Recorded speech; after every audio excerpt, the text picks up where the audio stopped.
down.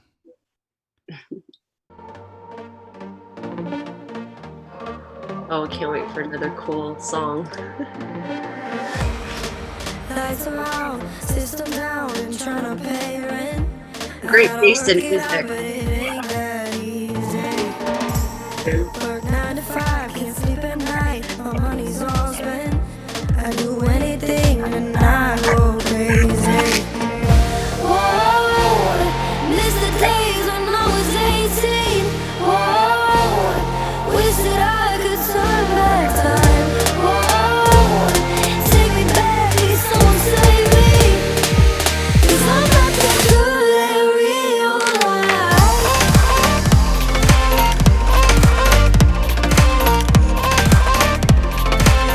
Oh, take me back in time.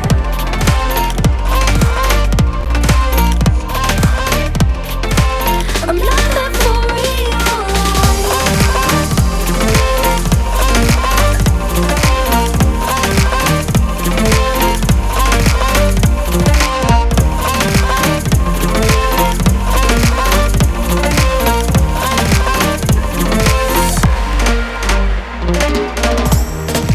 Lights are out, system down, and tryna pay rent.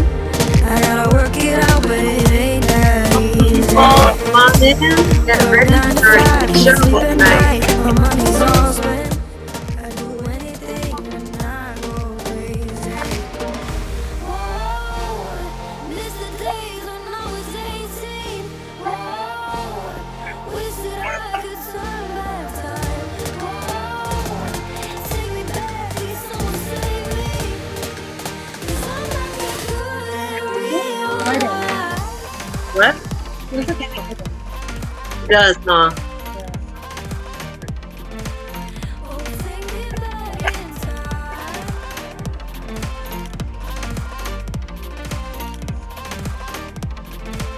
I'm not that for real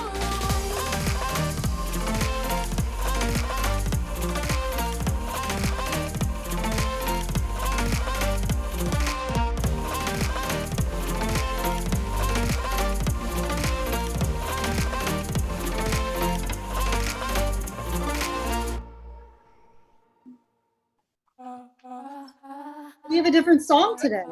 Yeah. I like it. I haven't heard that one before.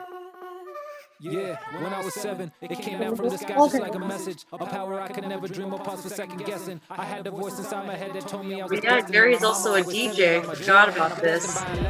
Makes sense. Multiple I used to be a radio DJ. But these are songs actually from Facebook Live or Facebook.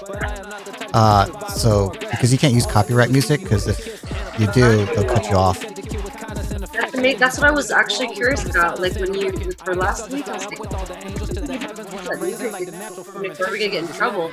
But I figured you knew what you were doing. So amazing. Nothing's worse than getting that copyright message. Like, I know. delete your video because it's Right. in the background. Right. I hope you guys are prepared with some questions. Bring them. Let's bring them. We are here and ready to serve.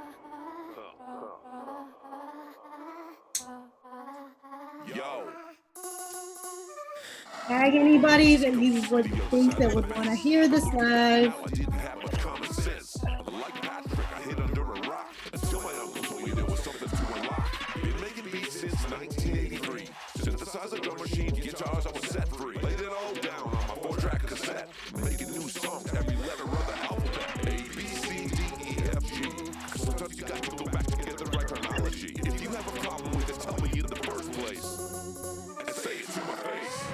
Don't have to comprehend what's going on inside my head. It's not my fault. You're ignorant. But if you wanna call my name,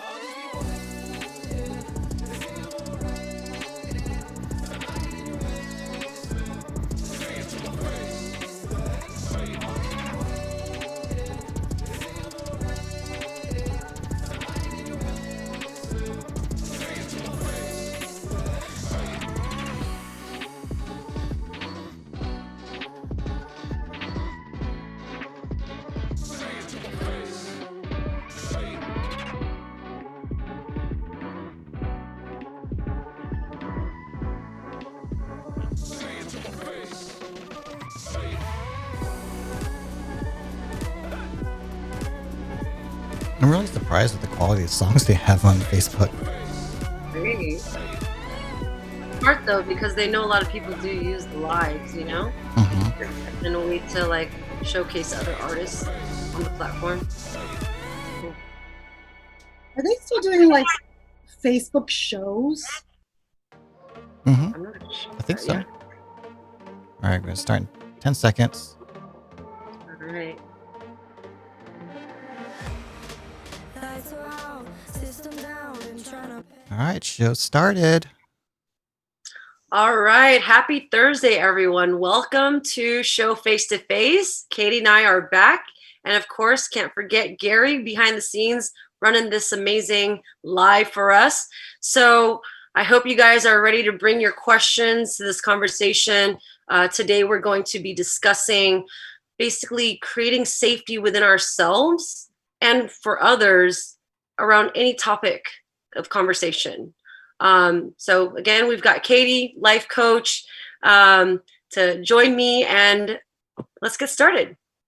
Yeah, I'm excited. This is a really great topic because I think that the environment that we live in today, I think there are a lot of people that, it's just from my experience and people around me, just wanting to share, wanting to speak on things that they care about, and feeling a lot of like energy around being held back or not knowing what to say, or again, the safety around, am I going to say something right or wrong, or what is it that I really want to say? So this hour is really just about helping you get clear, and to create that safety within yourself and to bridge the gap and to, to answer any questions on how you can improve your communication. All right. So a lot of times we find ourselves in situations, right? Like, let's just say a life situation where you see something that's being done to another person, and there's something inside you that's been stirred up. Like you see that it's not right and you want to say something, but more often than not, we don't. And what we really invite you all to do is to be able to, when faced with that type of situation, be able to step up in a way that's not necessarily going to create more problems. Because I think that's really why a lot of us kind of like shy away, because we don't know how to even engage, even though we know there's something not okay in this situation. And is there a lack of trusting ourselves in showing up in a way that can dissolve the problem, or not trusting the people that are in conflict? So let's take a closer look at that and explore how we can again check in with ourselves and show up in a way that can really make a difference.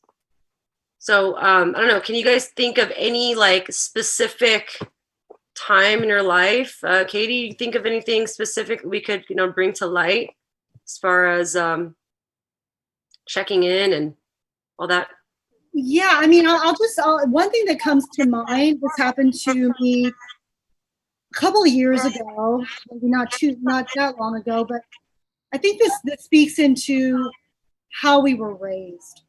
And I was at a store, I was at like a CVS or Rite Aid, and there was a long line, and the person that came up to the register started berating the cashier.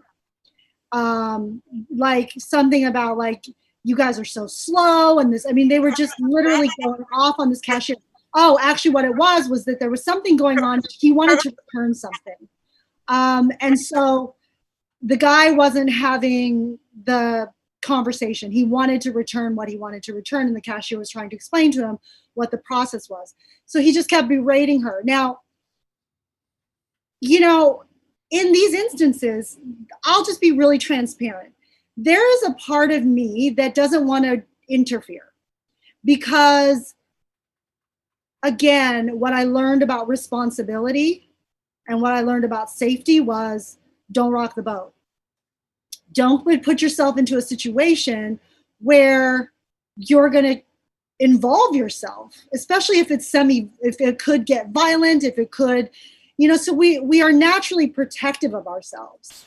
And so I think that I think that's what is going on in the minds of people, is especially like, why would I get involved? And I will say this, like, it's a process, it's a journey of creating safety for yourself, and it's a journey of getting very clear on what you care about. You know, I will speak up on anything that has to do with not having compassion. You know, if someone's shaming somebody for something that they shouldn't be shamed for, then I tend to want to speak up about that because that's part of my value system. So I don't want to communicate that y'all should just interfere in everything. You know, feel it in you, feel it within your being that you want to, and I wouldn't even say interfere, that you want to call forth or you want to bring light to a situation. But I think that this environment of like, you have to do this is daunting and scary, you know, and also be open and willing to be surprised. That what if you are in a situation that is a little bit more like, you know, ethically wrong, that you may just step up. And that's a place of like true intuition. Like, you know, those mothers that like lift the cars up off of their children's heads. It's like there's a place inside of you that bunks all the fear and all the worry and all the doubt, and you just go for it.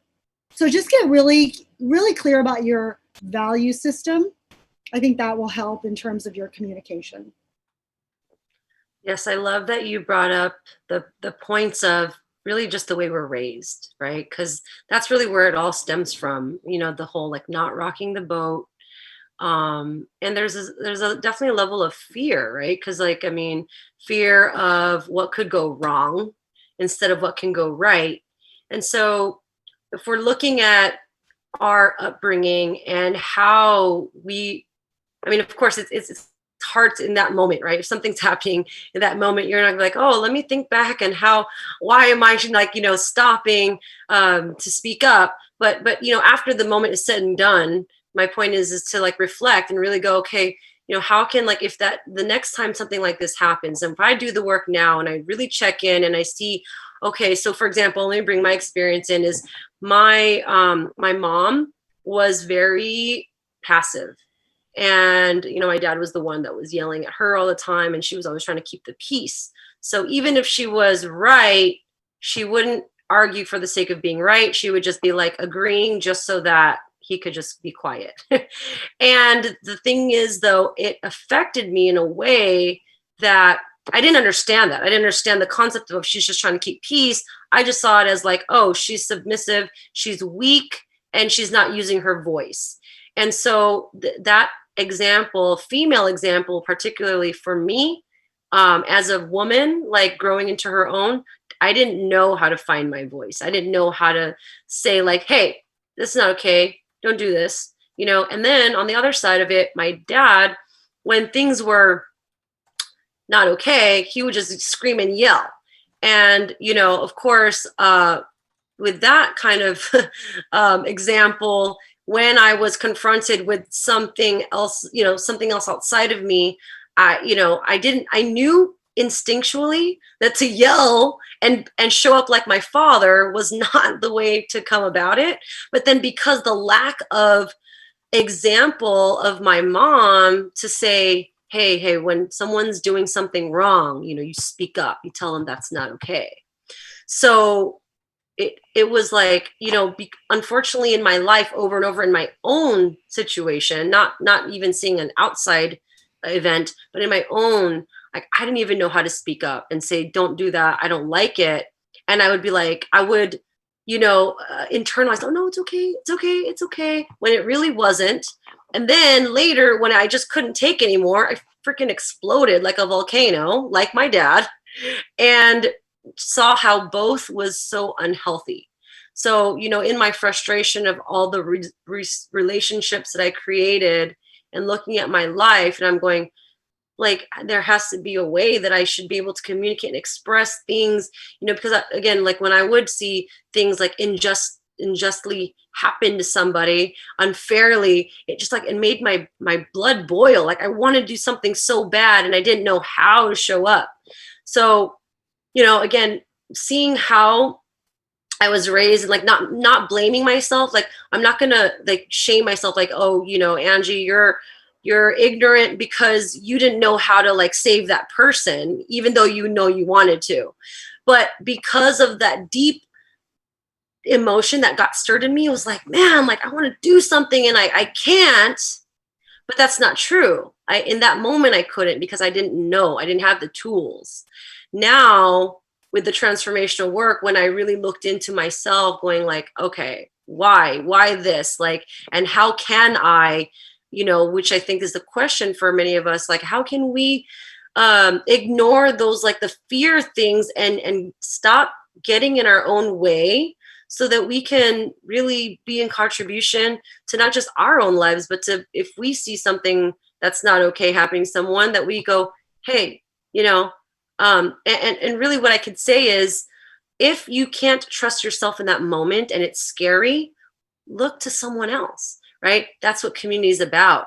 You can be like, look, find a strong man that's like maybe able to, if it's another guy or something in the confrontation, hey, this guy is over here doing some things, talk to someone else, ask for support, and then we can rally together and get the entire community to make something to hopefully dispel whatever is happening with whatever event that we're in front of.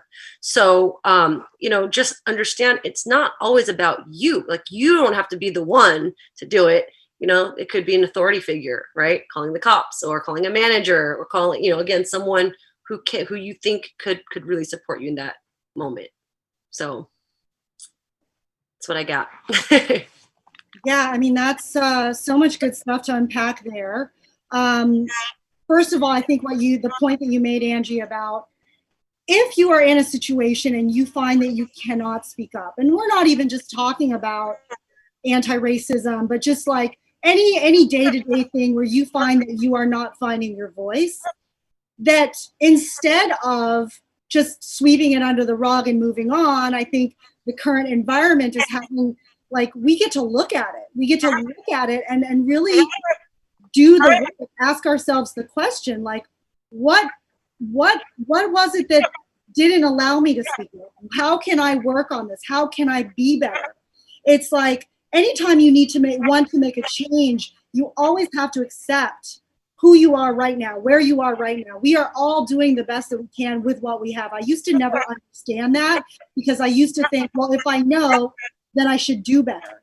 And that's not the case, because in those moments when you are in fear, is there some feedback that we can fix? I don't know. Yeah, so in those moments that we are in fear, our physical being really goes into fight, flight, or freeze. And what you have in that moment is what you have. And your logical mind shuts off. And so it's really important that you don't blame yourself, that you know that, like, just like Angie, I didn't grow up with exemplary models of communication or, vulnerability or emotional intelligence. And so I had to learn that. And so my way of getting my point across was screaming and making my voice louder. And so this is really about compassion for the fact that you may be learning. See yourself as the 1-year-old, the 2-year-old, the 3-year-old that's really just learning how to walk and speak. And would you beat up the little kid that can't fully form his sentences yet? And so it's really, really important. And we are the source of what we give. We are the source of our communication. What is in our being is what we project out. So if we are working on creating compassion within ourselves, that will naturally translate to an understanding way of being that energetically will have the other person maybe like feel that. So our words are an excuse for the way that we're being. We like to talk a lot, but have you ever just been in conversation with someone who's not saying a lot and you can just feel them? You can feel their heart. You can feel how much they care. So this is not necessarily about what you say, but it's about how you are when you say it. Last thing I'll say is have an intention. Whenever we have an intention for our communication, if you're in a situation where you can stop and pause and say, okay, what is the intention of my communication? Oftentimes we're like, well, I want them to say something back to me. Well, that doesn't really work because you don't have control over what they do. You do have control over what your intention is. So if my intention is to come from a place of love and understanding, then your subconscious mind will translate that in some way. And the more you practice it, the better you get at it. But all to say, just accept where you are, hold the intention of wanting to speak, and taking the baby steps, whether it's just even pulling up your phone and just recording something with no intention to necessarily post it, but just get in the habit of speaking, of role playing. If you have a friend, ask them to role play with you. Can we create some sort of a conflict or some sort of a disagreement, and let's role play. And what you said, Angie, about having support, we always think that we have to do it alone, but yeah, we can. If we're in a situation and we feel called, we can ask the person next to us, like, hey, will you support me in this? I'm scared. I don't know necessarily how to show up right now. So all really, really good points. Yeah, and I love how you mentioned about the triggers, because we were actually talking about this earlier before the show. That triggers are, again, invitation. I think I even mentioned this last week, but I think a lot of us, we get triggered, and then because of our triggers, we become fearful. We're like, oh my God, I don't like this. This is uncomfortable. And then we want to run away from it. But triggers are really an invitation to show you what you get to work on.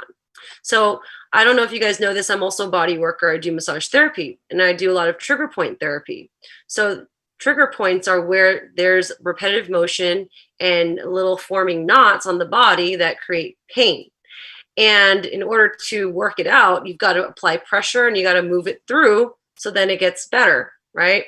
And so that's the same thing with our emotional triggers. So if you had, again, like in my case, a father who was yelling all the time, you're going to be triggered by people who are yelling, because it's just going to stir up that I remember how it feels like when I heard that in my household or whatever it may be. And so look at that trigger. Why is this triggering you? What is it reminding you of? And how can you work through it as a way to overcome it, instead of every time the trigger comes up, you run from it? So in the case of like massage, if you're like, oh, ouch, this hurts, and then you're just like, ignore it, I mean, the trigger is still going to be there. So every time you move or you do something, it's going to keep showing up. And if you keep taking long enough to not address it, it will just get worse. So I think as we age, what happens is it's like the lessons that keep repeating itself over and over to us in life. When we don't learn the lesson, it just keeps showing up over and over and over until it's like to the point where you cannot ignore it anymore. So again, in light to everything that's happening in the world, I think there's been so much avoidance and sweeping things under the rug, and just kind of like choosing not to see it, that now there's like you can't, no matter what you do, you can try to hide and all the things, but the world is confronting us, and it's showing us things, it's triggering us for a reason. And so I would say, lean into it. Don't be afraid. We all have the triggers. What differentiates people like Katie and I with anyone watching that's still struggling through that is that we're working through it instead of like running away from it. And because at the end of the day, we're still the same people, and we used to, I definitely would run from, I'd be like, oh my God, I don't like this. This is uncomfortable. And then I want to find something that's comfortable, or I want to find something that's going to distract me so I don't have to think about it. But again, as I continue living my life, I mean, it keeps showing up in the relationships that I have, whether it's friends, whether it's intimate, whether it's career. And I'm thinking, I want a better quality life. I want quality relationships. And the only common denominator in all of this is me. So what do I get to do to move past this and work do what I got to do, get dirty, get uncomfortable. But in the end, we heal and we get stronger.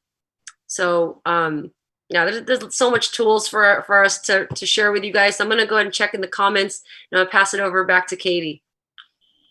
Yeah, I mean, triggers, they are one of my favorite topics because, like Angie said, like it's never about the other person. They are merely a vehicle, they are merely a sign. And if you keep coming across the same triggers, then it's like, okay, I need to look at myself. And I say this many times, if I had $1, the minute you point your finger at someone, there are 3 pointing back at you. So always remember that. And the human ego, we're just a bunch of hypocrites. Like, we like to blame other people, but truly it's something within us that we're doing to somebody else just as much. Do you know what I mean? So the minute we accept that we're calling someone out on a behavior that we're doing to ourselves, I think that's the answer to world peace. Like, we all pretend like we're like perfect and we're not doing anything, and we're, if there's nothing to defend, then there's nothing. But we build our lives on creating things to defend. I got to defend my beliefs. I got to defend my insecurity. I got to defend and hide the shame that I feel. I got to defend all the stuff that I'm keeping inside because I don't want anybody to see it. So oftentimes we defend our limiting beliefs. So let's say I don't feel like I'm worthy. So if you say something that makes me feel unworthy, I won't be triggered unless I feel unworthy. Does that make sense? Like, this is like fishing. If you don't have the bait, no one's going to hook you.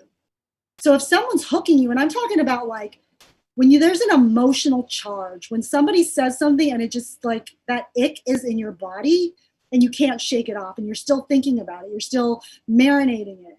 Yeah, people are going to say things and you're like, but if you let it, like, if it's not something you can roll off of your chest, off of your being, then it's a trigger. There's something there that's like a thorn in your side that's saying, hey, look at this. Why is it that I feel this way?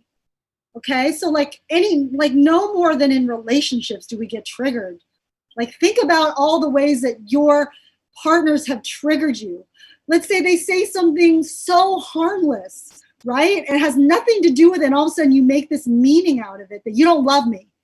I'm not enough. You're cheating on me. Like, think about all the ways we go down the rabbit hole because we are making something mean. We're making something mean something because it's like that landmine that's waiting to be detonated. So again, looking at, okay, what did I make meaning of? What was the meaning that I made out of what this person said to me? And how can I take ownership for that thought, for that belief? Where do I believe that? And it's always, I feel like a broken record, but it always goes back to our inner child. It always goes back to our childhood experiences of when we made up stories about ourselves that we are not valuable. We are not worthy of speaking. We are not, we are easy to reject. If you've had abandonment issues in your life, if your parent wasn't there, or you couldn't trust your caregivers, they didn't show up for you, you're going to have some fear around whether people are going to stick around. So just think about all the ways, all the beliefs that you carry about yourself. Get really, really curious about what do I think to myself? What's the stuff I feed to myself that makes me feel worse about myself? Because when you start to heal that, when you identify it and you get curious about it and you find the tips and tools on how to heal it, then you won't be as triggered. I realized, like, oh my God, like how much work I've done. Like, we don't see it in the day to day, but like I used to get really triggered, and I still do, around money, around scarcity. And we're to the point where I would literally have a panic attack. But nowadays I feel it. It's not that the feeling goes away, but I let it go. Like, it doesn't take me down with it. We don't want to camp out and stay stuck in our trigger. So this is about being an efficient human being so that, like, yeah, you're going to get triggered. That's just normal. But that you can move forward and not hold some weird energy against the person that triggered you or hold energy against yourself. So it's really, really valuable to look at all the ways that I'm getting activated right now and kind of get curious about how I can work through those. Yes. Something else that comes to mind as far as creating safety within yourself is checking your come from, meaning if I have something to say, where am I coming from? Am I coming from anger? Am I coming from resentment? Am I coming from jealousy? Am I coming from a place where I want to manipulate the situation in my favor? Right? Sometimes we mask the message as like, well, Katie, I just care about your health, so you shouldn't eat the donut, but I actually want the donut. You know what I'm saying? Like that's just a quick example, but like, my point is, but when you're really like genuinely, caring for someone, it comes from love. It comes from a place that, when you're and you're not, it's not also coming from like, I just want to be right. I just want to tell you something to make you feel bad and guilty about what you're doing because it's wrong and I don't like it, Andrew, because there's a when we question. do that, great, okay, and what? The person receiving it is going to be like, F you, and they're going to come back at, well, you this and this and that, just like what Katie said about pointing one finger, you get three back at you. So how can we neutralize the situation in a way that, okay, I see the situation here and my intention is to, to diffuse, to bring peace. So in order to bring peace, I'm going to show up peacefully. And I'm going to, use my words in a way that is going to embody peace and invite peace. And listen, at the end of the day, people will not always meet you where you're at, but that's a start. What you bring to the table is what you can create. So, again, if I come from a place of love and care, more likely I'm going to also receive love and care. But if I come with anger and blame and you and this and that, all's wrong, well, so many people are like, well, you're wrong too about this, and you're wrong about your approach, and you're wrong about when you said this and then this and that. So it's, there's this cycle that's just going to be festering. And that's probably why a lot of us go like, you know what, I'm just going to avoid this one here, because if I say something, all hell's going to break loose, because your come from is, it is coming from that place of like, hell's going to break loose. So you're literally you're inviting that into space already without us even realizing. So if you're able to really tap into your that's why we talk so much about conscious living. Spirituality talks a lot about conscious living, because when we're conscious about our energy, when we're conscious about our words, when we're conscious about how we show up, then we're conscious about the results we create, instead of like, how did this happen? My God, I just said this, and all of a sudden it became this crazy mess. So be clear with your intention and be clear where you're coming from, a place of something that's along the lines of a positive versus, something that's negative, like blame and shame. Yeah, so good. I mean, I think what Angie is saying is that like, you want to be the cause of your reality. You don't want to be the effect of it, meaning that you get to take ownership of your experience. You get to take ownership of how you show up. And, while she was talking, I was also thinking like, you can have the intention that I want to show up from love and peace. And it's okay to say it.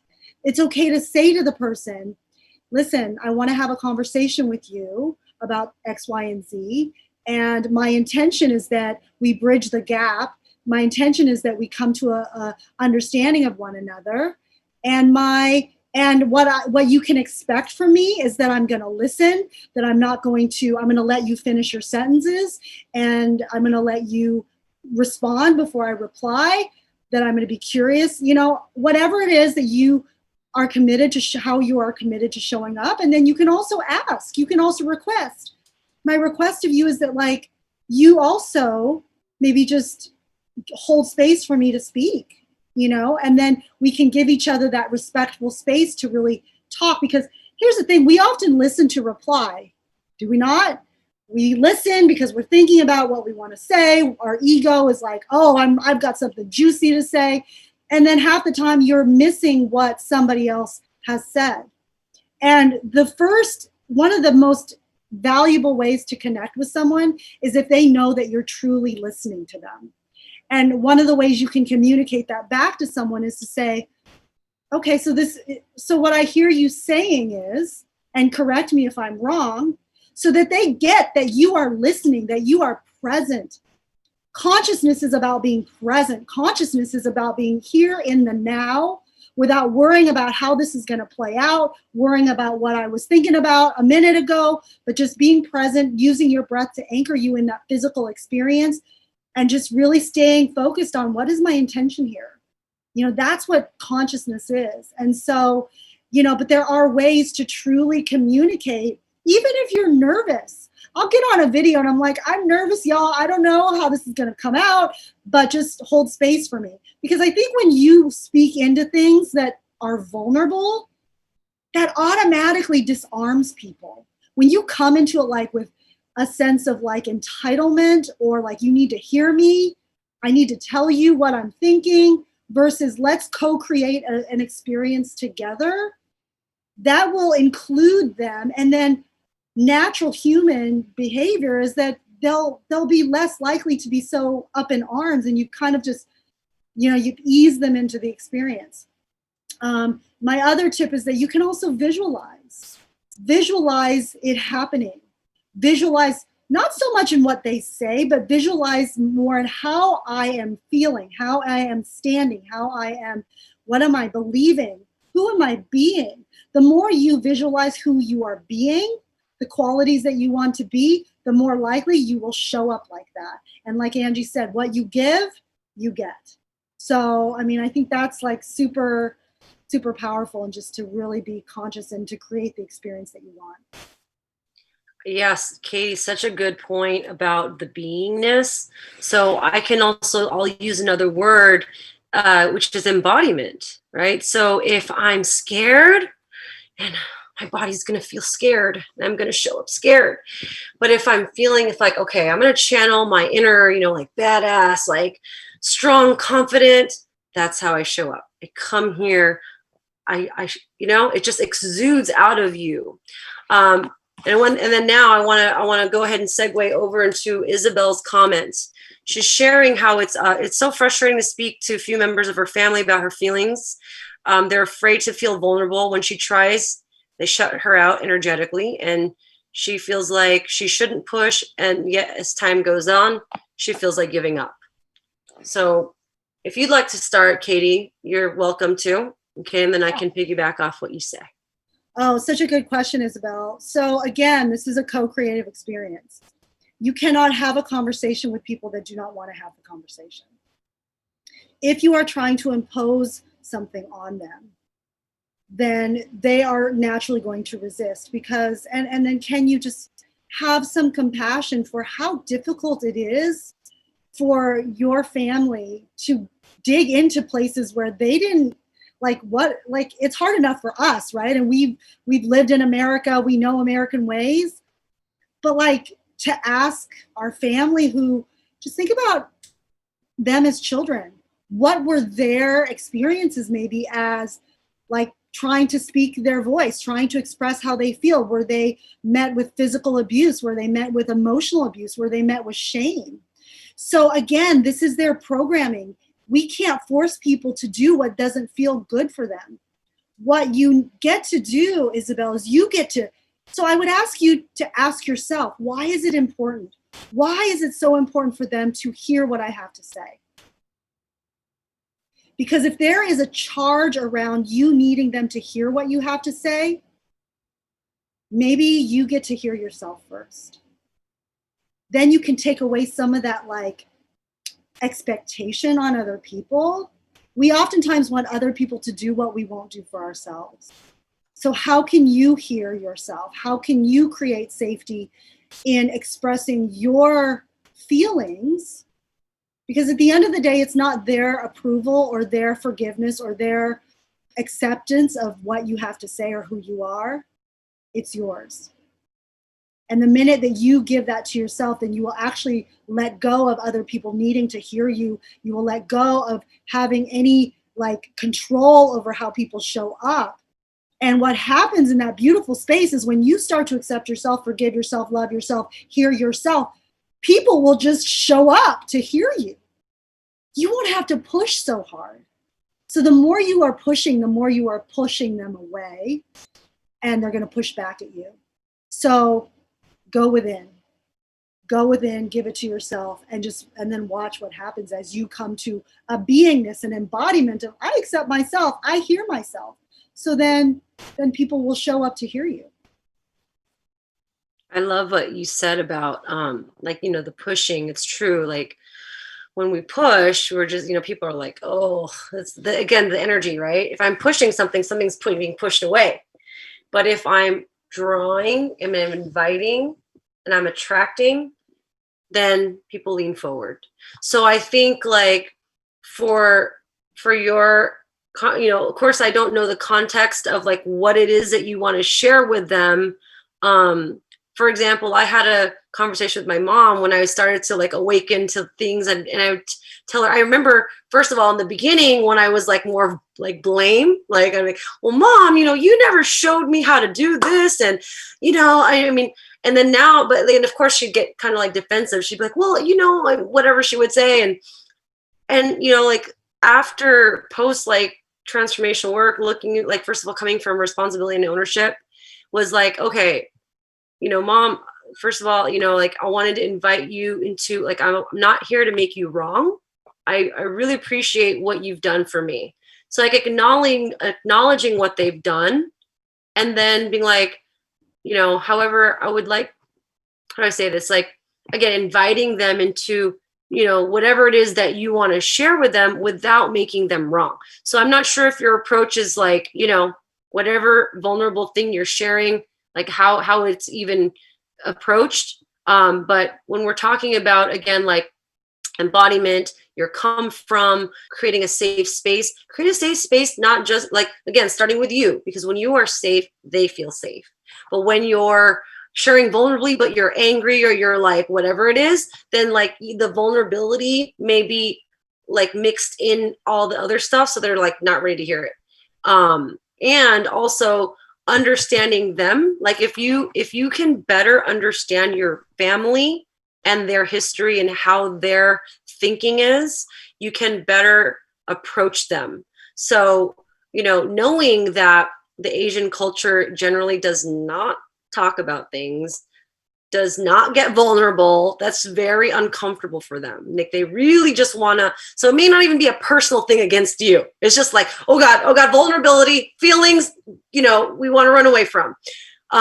So, again, like I would invite you to be like, hey, I notice this is important to me. I would really love if you can just listen to me and hear me out. That's an invitation. If they love and care for you, they're like, oh, what is it? Like, what do you want to share with me? Well, and then open up and share. And maybe even beforehand, I noticed that like when I do try to get vulnerable with you guys for whatever reason in the past, like you guys like want to, kind of shut me down. And it's really hurtful because I really have something that I want to share with you. And every time I try, like I get shut down, and it's really, discouraging, or it's hurtful, or whatever it is that it may be true for you. Just share your truth, again, without making them wrong. And sometimes it does, like, if you say like, yeah, it does hurt my feelings when you do this to me. Yes, they may feel hurt by it, but that's their own like they, or let's just say, I don't know if they're going to be hurt by it or not, but they will be affected in it one way or another. That's on them. That's their own interpretation. You are not responsible for how they receive that. Hey, you hurt my feelings when you do this, right? So especially if they're reactive, oh, well, it's not my fault, or whatever. I didn't mean to, So my point is just coming from a place of inviting and again, perhaps we can look into your approach so we can actually truly give you some coaching instead of kind of guessing what it might look like with you and your family and how you can, address that. So that's really, bottom line is coming from a place of the vulnerability, coming from a place of invitation, and sharing that, like, hey, in the past I keep wanting to open up, and whatever, for whatever reason, you guys like just shut me down, and I wish that I could just share what I have to share, and then that's it. Like, just hear me out, and you don't have to say anything. That's the request. The request is just please listen to me. So yeah, I would add, so we're assuming that this is a personal thing that you want to share with them. So a couple of things that come to mind. Number one, again, I would just come from I wouldn't even, I'd work on not even saying you shut me down. I would just say, I really want to share something with you, and I'm sharing this not so that you feel blame, because oftentimes as parents, what's going on in their mind when, oh, my daughter wants to share something, she's hurting, she's crying, all they see are like emotions. From my own experience, my mom's like, oh my God, what else did I do wrong? Because they're running their own script too. They're running their own fear-based, I'm not enough, I failed my daughter. They have their own shame and guilt and worry and like, did I mess up my daughter? So you have to like also come from like, what are they thinking? Like when someone says, I want to talk to you, doesn't that like create some sort of fear? Like, what did I do wrong? So again, it's about, I just want to share something with you. And this is not about, it's not about blame. It's just something I'm discovering about myself. It's something that I would really want to share, just to share it. And this is not a problem for you to fix. This is not like, you have to get it clear, especially with parents, men. I don't want you to fix it. I just want you to hear it. Because when we think we have to fix something, then we're automatically like, I can't fix it. I don't have time to fix it. I don't want to fix it. Then the fear comes up. So like just making your request clear, and also just baby steps. I don't know what you've tried in the past, but like even just small little shares, very micro shares. Hey, I just want to tell you about my day. Can I do that?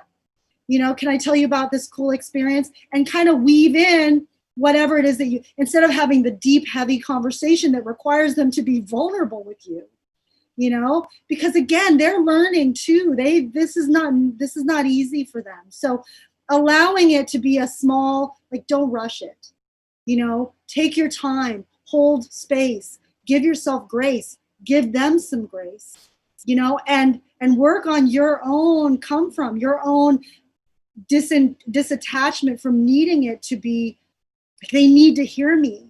Because when they feel that desperation, people feel it, just like what Angie said. When you lean in, people are like, oh God, I want to lean back. So just lean back a little bit and take it off the table, this heavy conversation, whatever it is that you want to share. And lastly, I would say that the most powerful way to engage people is to ask them questions. So instead of coming at them like, let me just tell you what I want to tell you, like ask them a question. Hey mom, hey dad, have you ever had this feeling come up? What was your childhood like? How did your parents, get curious, because oftentimes we go into a situation with, and it's normal, with the getting mentality. What can I get out of this? What can I get out of them? Instead of what can I give? How can I share of myself? And I get it. Like there's a part of you that's probably just like, I need them to hear me. And again, speculating what this is about, but like, again, diffusing that energy so that you can see them as like, not just your parents, but two human beings that you want to connect with, and how can I connect with them? People don't give a shit of what you say until they don't care about what you know until they know that you care. So show them, bridge that gap with the caring, with the soft skills is what my friend calls it. Yeah, that's really good. For sure about curiosity. That really tends to diffuse a lot of situations that could be very tense, because when asking questions, people almost feel like they're being interrogated versus like hey, no, I just genuinely want to know about you. So that actually would be maybe even a good place to start, like, I mean, of course, once you're kind of centered in within yourself, like make sure you feel equipped to then invite and have that conversation. But then once you're grounded in that, hey, mom, dad, like, I'm curious to know. I mean, this might be a loaded question, to be quite honest, but it also could be a very like a very transformative and breakthrough question as well, which for me what comes up is what is it about vulnerability that makes you uncomfortable? Like, why what is it? Like, how can we learn together? Because I want to know you. I'm curious to know, like, why do we do this? Why do we shut these feelings down? Like, because I mean, it's not healthy. Obviously, we know this, right? All the suppressed emotions, it's just like it shows up in other ways. It shows up as pain in the body. It shows up in the quality of our relationships and the quality of our life. So definitely would love for you guys to just continue asking questions of a place from curiosity instead of interrogation. And then I'm going to go ahead and bring up B's question. All right, so Katie, she's basically saying for her, the hardest thing was finding her own power to change situations, whether it's a conversation or relationship. She's good now, but what advice do we have for believing and standing up for yourself, your own voice, and your boundaries? Great question. I would say, I'll just speak from my own journey. I had to just walk the journey. I couldn't just should myself into believing in my message unless I actually lived my message.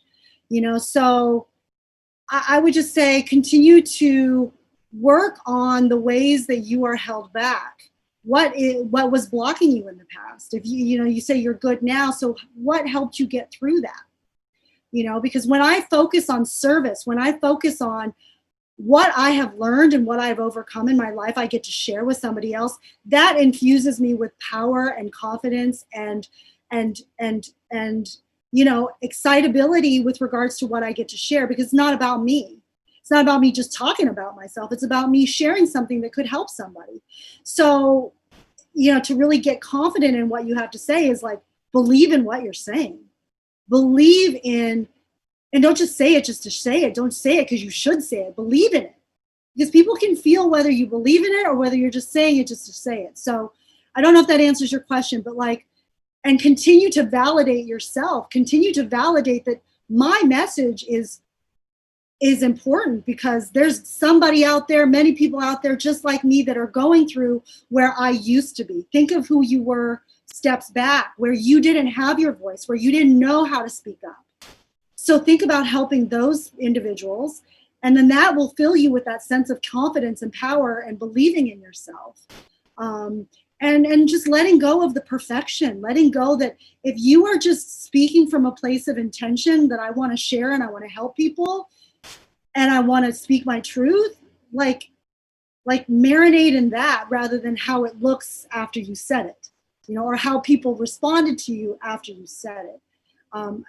Let me know if that's not clarifying enough, but that's how I interpreted your question. Yeah, I would say that first and foremost, be again clear on what is important to you. Like when you say, how do I stand up for myself, my voice, my boundaries, and believing in that? First of all, like what do you actually even believe in, right? Like I think if you're clear on your beliefs and your values, then you'll see it, how it will show up in relationships, in your, what you want for yourself, what you want in, how you envision you owning your voice. And then why is it important? Just like Katie said, we're not just going to say something, just say something. Oh, here's my voice. I'm going to say this. And just for the hell of saying something, there, I said something. It's really like, but why am I saying it? Like Katie and I didn't just decide to come on and just chat on Facebook just for the heck of just to talk. We're here with a very clear message and intention. Like, we want to create, tools and empowerment and freedom, and giving you guys all the support you can possibly get in this hour based on this topic, and why is it important? It's important because if everybody is able to own their voice in such a way that can make an impact, wow, what kind of world are we going to live in, right? So when we start with ourselves, that each person's selves starts to collect, becomes this huge thing, and it actually kind of all becomes our vision. So we all, this is how we coexist, why we're all connected, interconnected. So I would definitely just say, why are these boundaries important, and what are the boundaries first and foremost, right? So definitely take inventory of each area in your life, what those boundaries are, what they look like, and then you'll get very clear as to it and why are they important. So hopefully that can support you. Okay, so the word boundaries, I didn't hear that in your question. So I'm going to really talk about boundaries. I think a lot of people think boundaries are a way to keep people out. Don't come in here. Don't do this to me. Don't do that to me. It's a fear-based. People think it's a wall. So if you are looking at boundaries as a wall, as a defense, as a way of keeping people from hurting you, from intruding upon you, then your energy when you communicate boundaries is going to come from a place of defensiveness. It's going to come from a place of don't you dare. That makes sense. If you look at boundaries, I just invite you to shift looking at boundaries as this is something that I'm worthy of. This is me stepping into my worth, into what I deserve, not from a place of entitlement, but because I love myself. So the more you do the work to love yourself and to know what it is that you truly deserve in life, and how important and valuable your energy is, how important and valuable your time to yourself is, then you begin to communicate that from a place of strength rather than fear. Does that make sense? So in and of itself, if you make that shift in terms of I'm worthy of this. This is what I want for myself, and I'm proud of myself for standing up for myself to receive what it is that I truly want and to ask for what I want in my life, because asking for what we want in our lives is very difficult. So can you acknowledge yourself and celebrate the fact that you are even asking for what you want? And that energy alone of that own self-love, self-worth is going to communicate your boundaries in a way that people will listen differently than they'll listen if you're like, don't you dare come near me, or don't you dare do this to me. Does that make sense? So that's my 2 cents on boundaries. Yeah, I basically say like loving boundaries, not a boundary of like keeping people away, but it's a protection, like a respectful thing. It's kind of like you're standing behind the line, someone, you're not going to be all up in their personal space. You know what I mean? You're gonna respect like little arm distance, and especially now the social distancing, being mindful about those type of things. So definitely, all again, placed from love and safety. And I'll say real quick, whenever you say no to someone, it's a yes to you. So just remember that. And by the way, yeah, no actually is one of the most powerful words that we could ever use, but we don't say often. For me, in my experience, I definitely was a yes person. Yes to everything, because I'm a recovering people pleaser. And with that, there absolutely is no boundaries. Like, you even double book things because you just want to say yes to everybody, and yet you're shooting yourself in the foot. Like, you're setting yourself up for failure, because you cannot absolutely be in two places at the same time. But for the sake of pleasing everybody, yes, yes, yes. So when you say no, you're able to, you actually, believe it or not, you'll earn people's respect than always pleasing them. Yeah, that's a good point, Katie. So we're actually about to wrap up. I don't know if, okay, here, this is great. Be perfect timing. She's okay, no, she's much more kind. She's just giving some comments. All right. So yeah, I mean, I don't. Do you have any closing words, Katie? Any kind of? Yeah, I mean, this was great. I think I wanted to circle back to Isabel. I don't know if she's still on the phone or on the live, but one thing I wanted to recommend, Isabel, is that if you have you ever thought about writing a letter to your mom and dad? You may have already done this, but writing a letter to them and really having that conversation with them without the intention of sending the letter, so that you're able to express what you want to express, but they don't have to be there physically. Energetically, they may be there.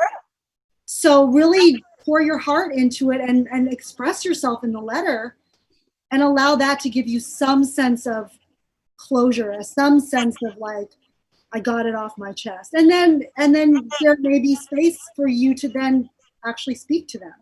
But that is something that I just thought about, like, that would help you kind of diffuse some of that need for them to hear you. You're muted. Oh, oops. That's such a great point. Thank you so much for bringing that up, because I was actually thinking, what can we leave them with after that we're done recording? We could, leave some like little activities for you guys to really dig in and reflect and do some activities, some journaling, writing letters. You don't even have to give it to them, just to release, express, and then really almost find the message, find the heart of the message that you're actually really wanting to say. Because I think that's, we have so much emotions and so much that we probably haven't yet said. So when we attempt to bring it forth, it's sometimes just like a word vomit. And we're just like, just all these things, and we're not very clear with what we want to say. So I think if we're able to journal and just get all that extra spam, excessive stuff out, then when you reread it, okay, what am I really trying to say here? What is under all this emotion? What is under all the anger or the sadness or the this or the that? What am I really here to express and communicate? And that in itself, that will be your grounding piece. So that can be almost like your anchor. This is a little bit of NLP stuff, but you can anchor yourself to always bring it back down to, if I find myself throughout life and I'm getting anxious or getting fearful or I'm being triggered, where's that anchor? That, I do that one thing and I'm back. Okay, I'm here again. So I really hope that supports you guys. And Katie, if you have any other last tidbits. Yeah. Last comment I'll make about listening to yourself. Before we have anybody listen to us, we have to listen ourselves. So what Angie was saying, journal, dump out your thoughts so that it's not like this word vomit. But another way is just to breathe into your body and bring awareness into your body with your breath, and just scan your body for sensations, for physical feelings in your body. That's a beautiful way to start getting emotional intelligence, because when we're not present, we're not in our body. So practice getting in your body so that you start to feel what you feel, so that when you're having a conversation with someone, you know what it feels like when you feel that stress or fear or whatever, and learning about yourself, so that it's just energy, and learning how to move and self-regulate yourself. And maybe I can drop some tips on how to self-regulate, but it's just breathing and like moving the energy through, walking, dancing, just, doing something to move the energy up and out is what I would leave you with. And Isabel just dropped another cool little comment, and I love it. I feel like maybe not an entire episode, but she just said, I think I need to feel their presence, which was never there.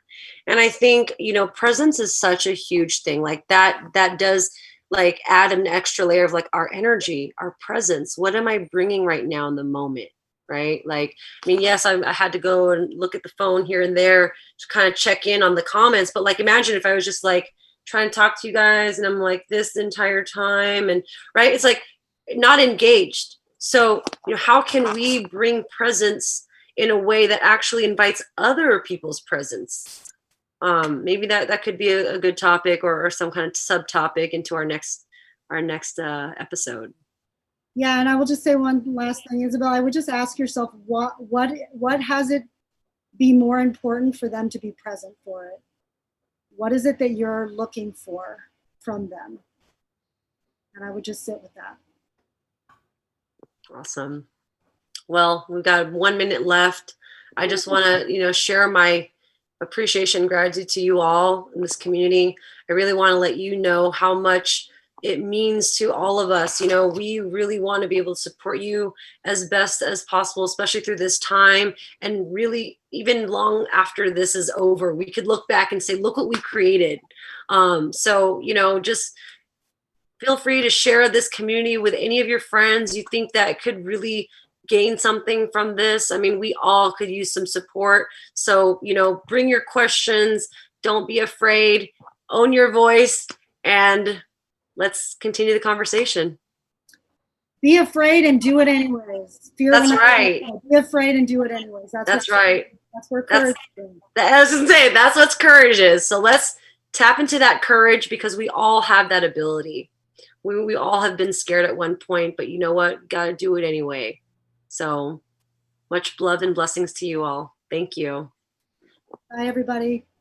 Have a great day.